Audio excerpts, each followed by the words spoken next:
Спасибо ежику и Симби за то, что вывезли нас целыми и невредимыми. Слава Украине! Героям слава!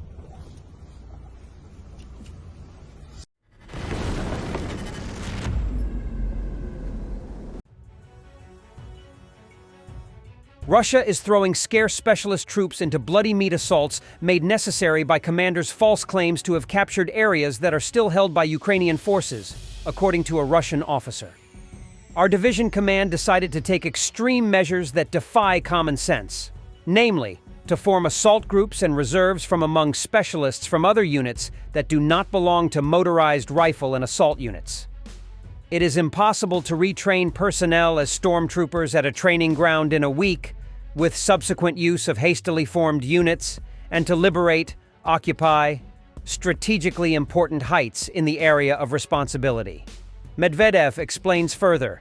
So, the command decided to take experienced fighters, artillerymen, signalmen, motor mechanics, drivers, well-coordinated artillery system calculations, including rocket artillery systems, and hastily form assault groups from them.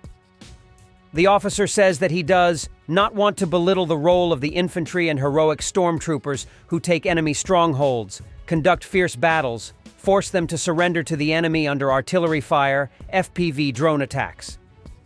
We work in cooperation with the assaults constantly. But everyone must do the job that he knows, does well, has experience that he can pass on to others, for which the squad or group will confidently go into battle. Medvedev writes that the urgency is due to the need to urgently dislodge the enemy from populated areas that, according to reports to the top, are considered liberated and are supposedly under our control. Here, he is clearly referring to local commanders' frequent false reporting of military successes to their superiors. Russian soldiers and bloggers have often complained over the past 2 years that commanders' false claims to have cleared areas have caused many deaths. Medvedev notes that every time at a meeting with the military, the Supreme Commander-in-Chief says that the most important thing for us is people, that the most important thing is to protect them in these difficult circumstances, that there is no need to do it quickly, no need for the sake of reports. We need to protect the personnel. If everything is true, then it turns out that for the sake of a report, they urgently send servicemen who have no skills to the assault detachment. In all likelihood because they have already lost part of the personnel of the assault detachments earlier. I know where this happens. In my opinion, there is room for the work of the military counterintelligence. Of course, first of all, the point is not that a soldier or officer is used not according to his military specialty, but in the facts of incorrect reports, if they really took place. FPV drone operators of the 4-Post Brigade destroyed a Russian BMP in the Vovchansk direction. The BMP-1 and BMP-2 are Soviet-designed infantry fighting vehicles. The BMP-1, introduced in the 1960s, was one of the first IFVs with amphibious capability, armed with a 73mm cannon and anti-tank missiles. The BMP-2, a 1980s upgrade, features better armor, a 30mm autocannon, and improved mobility. Kursk region, some Russians were taken prisoner because they could no longer escape. We observed an influx of prisoners in Kursk last week due to the efforts of Ukrainian special forces in the area. It seems the Russians have lost their counteroffensive momentum. Слава Украине! Героям слава! Resistant to electronic warfare thanks to AI, German Helsing declassified the HX-2 mini-Taurus drone for Ukraine. 4,000 drones will be sent to Ukraine.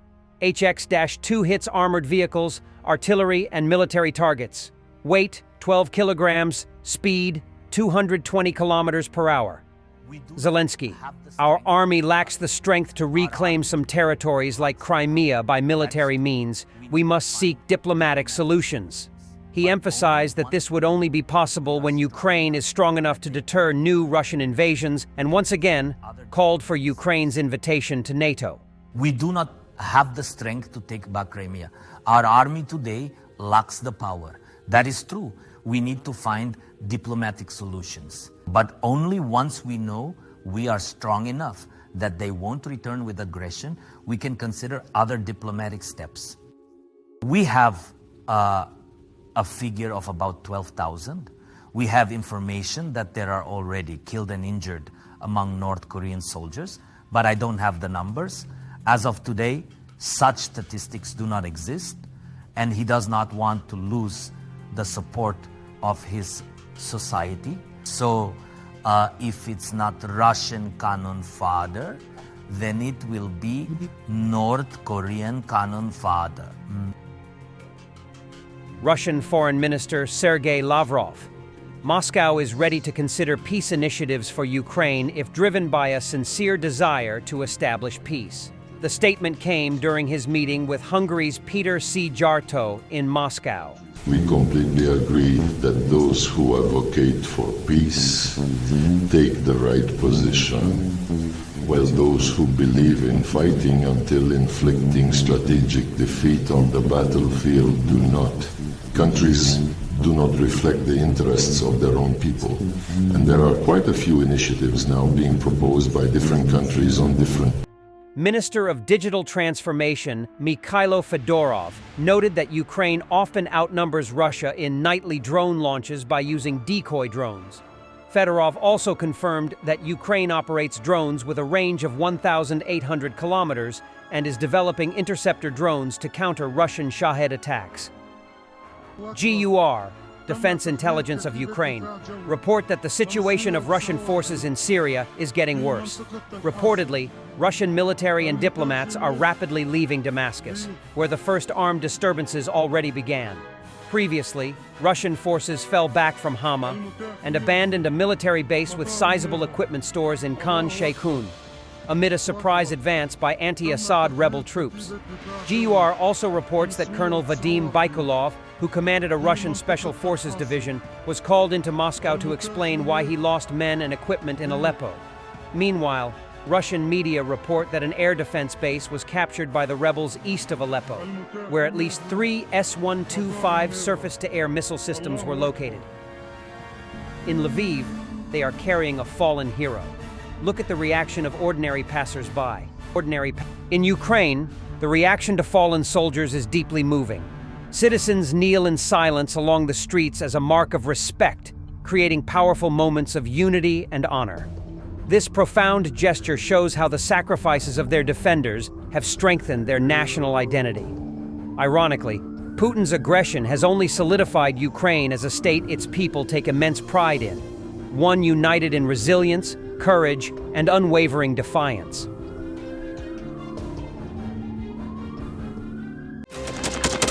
Thanks for watching, and don't forget to subscribe. Also, if you want to support Warthog Defense, please become our member and get early access to new videos, exclusive members-only videos, and become administrator in comment section. The membership link is in the description. Rescues every day. We had a guy last week at 6 rescues in 6 days. You know, he's doing the job every day.